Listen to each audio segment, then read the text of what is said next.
Oke, jadi menu review hari ini adalah Kawasaki ZX636 Gen 2019 ya, tahun 2019.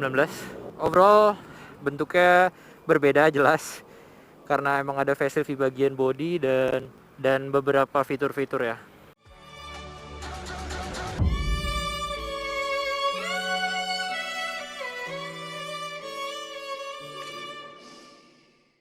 Oke, pertama-tama gue bakal ngebahas dari segi desain. Segi desainnya berubah total ya, nggak ya total sih, tapi ada beberapa emang parts yang diambil dari generasi sebelumnya juga, seperti tangki masih sama, rangka juga sama, mesin sama. Jadi kalau dari segi body ini balik lagi selera. Dan oh ya, gue lupa disclaimer, jadi ini semua menurut opini pribadi gue. Kalau nggak sependapat silakan tulis pendapat kalian di kolom komentar ya. Jadi menurut gue suka banget sih jujur sama model yang ini dibanding yang itu. Kenapa? Karena dia kayak lancip dan ke depan gitu. Moncongnya tuh apa ya? Ya balik lagi sih selera. Tapi gue merasanya ini lebih padat, jadi lebih ibarat kalian pakai topi kan ada moncongnya. Nah itu kalau kalian pakai topi, topinya ke depan gitu. Kalau itu tuh kayak pakai topi, topinya dikebelakangin. Nggak ada yang jelek atau bagus, cuma balik lagi ke selera. Tangki masih sama seperti yang gue bilang. Buntutnya berbeda. Ini mirip dengan adik-adiknya ya. Eh, Feeling gue untuk mempermurah cost ya. Dan kita nyalain dulu lah ya. Nanti kita bakal bahas ke apa namanya instrumennya. Nyalain dulu. Dan yang lebih gue suka lagi, lampu depannya LED serta dia sudah kiri kanan, jadi nggak belang ya. Lampu jauhnya juga, jadi dia kalau lampu jauh dia dua-duanya gitu, dua-duanya nyorot depan. Ini tipikal desain yang kalau kalian lihat tuh sebenarnya biasa aja, tapi kalau diliatin terus jadi ganteng sih menurut gue ya. Tapi balik lagi, well selera. BTW kalau kalian sadar, ini bracketnya baru dan gasnya udah nggak pakai gas spontan karena yang punya pun juga capek setelah gue bilang kemarin. Kalau pakai gas spontan tuh capek. Ya speknya kurang lebih begini ya. Depannya udah pakai pista basah, Brembo pista basah, full floating, belakangnya Ulins. Ini ya penyebutan yang benar tuh bukan Lins, tapi Ulins ya. Ulins TTX. Velgnya OZ Racing dibalut dengan Michelin Power RS, salah satu ban favorit gue juga karena tampak lebar. Jadi langsung aja kita jalan. BTW ini suara aero. Cabut. Ini video kan motornya kan motor hijau. Ya dolarnya juga dolar hijau. Amin, amin, amin, amin. Oke, let's go.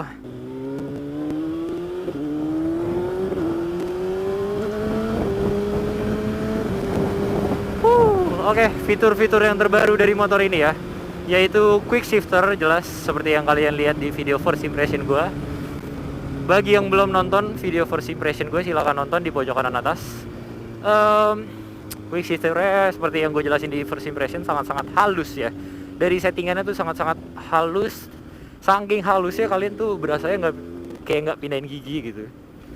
Jujur nih gasnya beda, bukaannya lebih ringan jadi dikit-dikit harus dibiasain lagi. Kalau dari segi fitur kita lihat di MID atau instrumennya kurang lebih sama generasi sebelumnya ya. Ada power mode full dan low, traction control 1, 2, 3 off. 3 tuh paling mengganggu ya. Kita di start 1 aja dulu. Power mode-nya full. Jadi kalau Kawasaki gimmicknya bilangnya traction control tuh dibagi menjadi 3, yaitu mode Sport, City, dan Rain gitu guys. Terus ya mumpung lagi lampu merah kita bahas sedikit MID-nya. Jadi ini ada tombol pas ya, tombol pas, ini lampu jauh, lampu dekat. Ini select, buat select yang atas ada kilometer, ada odometer, trip A, trip B, hijau. Nah nanti kita bahas lagi deh. Balik lagi yang bawah, buat ngatur yang bawah sebenarnya itu ya kayak suhu, range bensin, average bensinnya berapa. So far gue pakai 7 liter per 100 km ya, kurang lebih 1,15 lah atau 1,14 mungkin. Jadi kayak 1 liter tuh 14 km.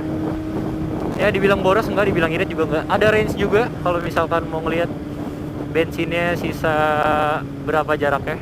Oke, kita balik lagi ke suhu. Padahal ada bar suhu tapi ada penunjuk suhu juga. Lengkap banget. Dari segi model gue suka karena dia campuran digital dan analog. Balik lagi ke selera. Tapi ya ini speedometernya sama kayak Ninja 2.5 lah, Versys. Dan Ya memang benar, karena emang buat mengurangi cost productionnya dia, sehingga biayanya lebih murah. Dan terlebih lagi ada indikator bensin, gue suka banget. And then, oh ya, kita masih balik ke tombol-tombol nih. Lampu sen biasa, ada kiri ada kanan ya. Ada klakson, nanti jangan klakson lagi lampu merah. Klaksonnya unyu banget, kayaknya perlu diganti. Kenapa? Karena knalpotnya adem sih menurut gua. Tapi kalau digeber baru kenceng nih. Ada lampu hazard, terus ini kill switch sama seperti biasa, cuma udah diganti Ako 1 jadi lebih racing look. Kita langsung ke segi pengeremannya jelas ini nggak bisa dibandingin sama motor-motor lain. Kenapa? Karena sudah diganti dengan Brembo pista basah, disnya itu di atasnya T-Drive ya, lebih pokoknya udah top of the line ya Brembo ada di disnya. And then master udah RCS 19 Corsa Corta, dan kalipernya Brembo GP4 RS ya, bukan RX, tapi itu pun udah gokil lah, gila. Kopling Ako 1 sangat-sangat ringan. Tapi setahu gue tuh bawaannya juga udah ringan. Kenapa? Karena di Kawasaki ini dia mempunyai fitur namanya assist cam dan slipper clutch. Jadi assist cam itu bekerja, jadi gini, ada yang namanya hook coupling dan flat coupling. Nah, ketika kalian neken kopling, mereka berdua tuh bakal ngelok gitu. Akibatnya kalian pas neken kopling ya, daya pegasnya atau gaya tariknya ini jadi ringan sekali. Sebaliknya dengan slipper clutch, kalau misalkan kalian gak sengaja turun gigi, dia akan terpisah antara hook couplingnya dan flat couplingnya, yang membuat menjadi jadi halus gitu. Engine brake-nya nggak terlalu membuat motor jadi tergelincir atau gimana gitu. Ya begitu kurang lebih cara kerja kopling ditambah Ako 1 dengan cara kerjanya yang membuat kopling menjadi jauh lebih ringan sih. Tapi balik lagi tergantung settingan. Oh ya, BTW masih ngomongin seputaran kokpit, banyak yang nanya ini apaan. Ini tuh brake lever adjuster.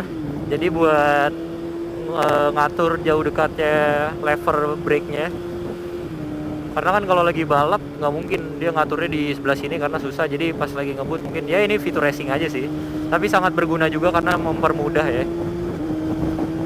Ngomongin ke bow post-nya ya mungkin, atau ke ergonominya. Ergonominya itu joknya 830 mm standarnya, tapi lagi-lagi ini sudah menggunakan OZ Racing, bannya dibalut Michelin Power RS, and then shocknya udah pakai Uhlins, joknya Louis Moto, jadi more or less mungkin lebih tinggi sedikitnya berapa gue kurang tahu, tapi yang jelas kerasnya lebih tinggi dibandingkan generasi sebelumnya, karena gue udah nyobain duduk di generasi sebelumnya dengan kondisi standar. Dan kalau masalah pegel, bagi yang nggak terbiasa, menurut gue sih pegel di bagian pundak deket leher belakang, karena gimana ya, karena joknya agak tinggi dan posisinya lumayan nunduk, walaupun tidak menyiksa ya, tapi kan kepala tetap harus ke depan, jadi agak pegel di leher bagian belakang menurut gua. Kita langsung ngomongin saja ke specs. Kita mulai dari powernya itu 127 horsepower di 13.500 rpm, berbeda 2 horsepower dengan generasi sebelumnya. Yang generasi sebelumnya justru lebih besar horsepowernya, yaitu 129 horsepower. Di kurang lebih kayaknya sama ya, 13.500, correct me if I'm wrong. Tapi yang membedakan jauh adalah torsinya. Torsinya itu lumayan jauh sih. Ya termasuk besar menurut gue di kelas 600 cc. Yaitu 70 Nm, 70,8 Nm di 11.000 rpm. Yang sebelumnya itu 62 Nm. Wow. Ya tapi balik lagi karena motornya sudah dimodifikasi juga. Kalau dari mesin sebenarnya nggak diapa-apain, mungkin ditambahkan busi breeze saja, sama pakai oli motul, sama knalpot full system dari Aero. Yang menurut gua ya, power weight to rasionya tuh udah beda banget, dan mungkin dari segi horsepower pun bisa lebih lebih besar 10 horsepower mungkin dengan semua yang dipasangkan di motor ini. Jadi ya, tapi itu balik lagi sih. Kalau ngomongin power, semua ada faktornya. Kayak sekarang cuacanya lagi panas banget, bisa jadi powernya berkurang dibandingkan malam, karena kalau suhu panas kan udara menjadi lebih renggang ya. Jadi udara yang didapatkan oleh air filter atau rem airnya ini lebih sedikit dibandingkan kalau udara malam gitu guys. Powernya sebenarnya tidak sebesar yang seperti yang gue bilangin, emang maksudnya besar tapi masih bisa controllable, dalam arti ya oke, kayak sekarang kita speed 92 RPM 6000, kita gas, nggak ada, baru ngisi ya, seperti itu kurang lebih. Jadi dia benar-benar ada jeda kosongnya sih. Dari segi handling, ini dia menarik. Kalau kita ngomongin cara bermanuver ya atau agility, ini dalam kayak mungkin kayak di saat bermanuver kiri kanan, dibilang berat tidak juga, dibilang ringan juga tidak seringan motor gua. BTW bagi yang belum tahu, motor gua tuh MT-09 ya. Ya jelas memang mungkin motor naked, boposnya tegak, jadi pasti lebih ringan untuk bermanuver. Tapi ya maksud gue ini tidak berat juga gitu. Kalau kalian mainin counter stingnya cukup sangat ringan gitu. Walaupun balik lagi gue bandingkan dengan generasi sebelumnya yang beratnya itu 193, yang ini lebih berat 2 kg atau 3 kg jadi 195. Itu udah berat basah ya btw. Ya walaupun motor ini terbilang tidak terlalu ringan untuk agility, tapi motor ini sangat nikmat untuk dipakai cornering guys. Kalau belok tuh bener-bener, apalagi ya ini pakai ban, salah satu ban favorit gua sih, Michelin Power RS, yang profilnya tuh lebar, jadi beloknya tuh pede. Beloknya pede dan sangat lengket gitu bannya.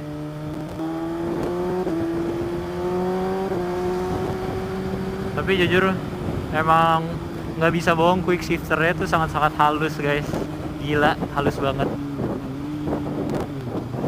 Nah tuh engine brake-nya juga halus banget berkat slipper clutch-nya. Oke, kita coba gas ya.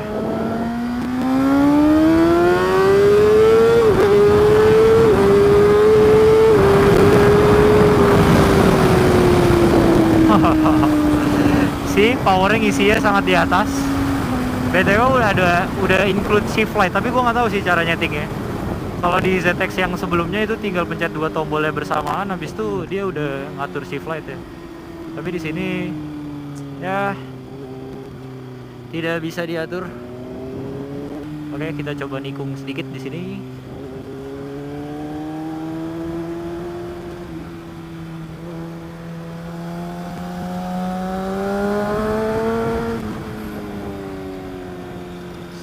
Enak sekali buat nikung.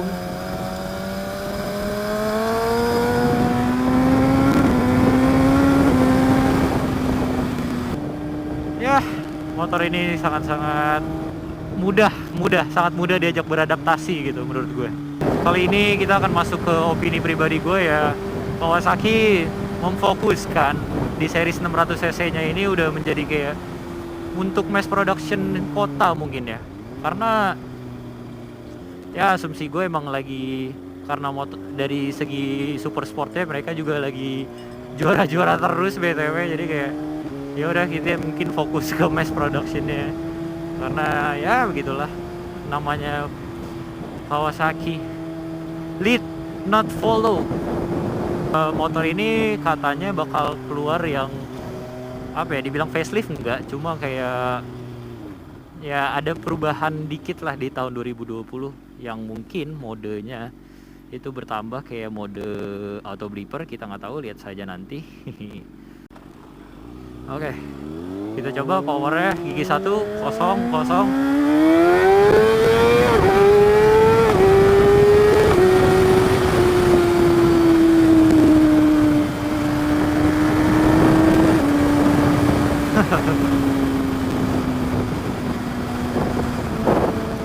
Besides sini motor enteng, bener-bener sangat gampang banget buat naik-naik ya.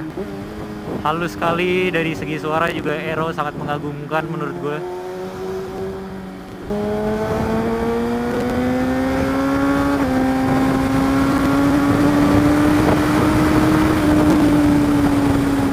Oke, kalau kalian dengar suara angin ya memang kalau posisi kalian tidak tuck in ya suara anginnya agak terdengar sekali kayak sekarang. Tapi kalau gua agak nunduk sedikit, ini benar-benar udah nggak kena angin sama sekali. Posisinya memang super sport itu nggak pernah bohong. Kita coba gas lagi.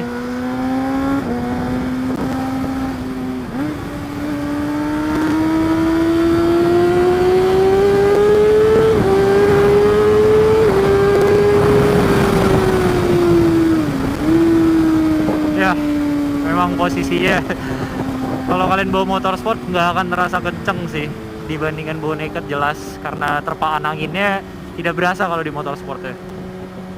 Ya untuk suhu mesin sebenarnya nggak dibilang panas, enggak, dibilang adem juga enggak, karena ada hawa anget yang ngumpul.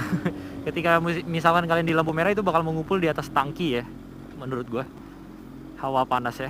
Dan kalau misalkan lagi jalan begini kerasa di bagian ankle sih menurut gue, dan serta di paha deket dengkul lumayan agak berasa, tapi enggak, masih jauh dari batas toleransi.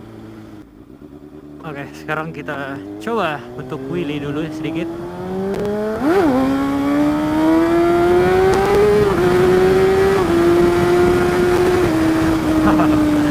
Sangat controllable motornya, bener-bener wow. Bahkan yang 636 aja menurut gue sih di luar ekspektasi ya. Gila. Gue nggak nyangka bakal senyaman ini, segokil ini. Wow. Gue nggak bisa ngasih rating juga sih, karena ini modifikasi ya. Tidak sebanding dengan kompetitor kalau dibandingkan yang standar ya. Tapi menurut gue mungkin kita bikin gini aja. Anggap gue punya garasi besar, garasi impian, dan bakal gue checklistin motor apa aja yang masuk ke garasi gue. Apakah motor ini masuk ke garasi gue? Jelas checklist. Ini bakal masuk jadi wishlist gue sih. Oke guys, paling segini dulu untuk review singkatnya ya. Kita nggak bisa full memperlihatkan motornya kayak gimana. Ya setidaknya kalian tahulah, ada bayangan. Jadi ya, kalau kalian suka video kayak gini, tolong di like, comment, share, dan subscribe-nya ya. Ya seperti biasa, kalian harusnya tahulah ngapain.